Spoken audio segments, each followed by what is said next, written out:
با اینکه این 4 سر پای خفن، این بدن خوشگل، حقش بیشتر از اینا بود، ولی خب چی میشه گفت. بیاد اول حرکت رو با یه دونه اسکات شروع کنیم. اسکات ساده، پا به اندازه ارزشونه باز و سر 50 یکم به سمت بیرون. اگه خواستید برای فشار بیشتر میتونید صفحه هالتر رو زیر پاتون اضافه کنید و برای فشار مضاعف میتونید با استفاده از دمبل به اندازه حد توانتون فشار رو به حد اکثر مقداری که میتونید برسید. اگه نه، با استفاده از کش توی خونه بدون حرکت زیادی دامنه دست اسکات رو انجام بدید.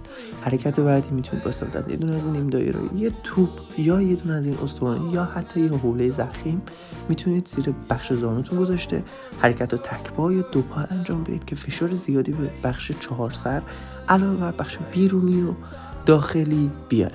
اگه بخش بیرونی روی اون باشه به بخش داخلی، اگر بخش داخلی باشه بخش بیرونی فشار میره. همونجور که میتونید داخل ویدیو ببینید هر دو بخش درگیرن.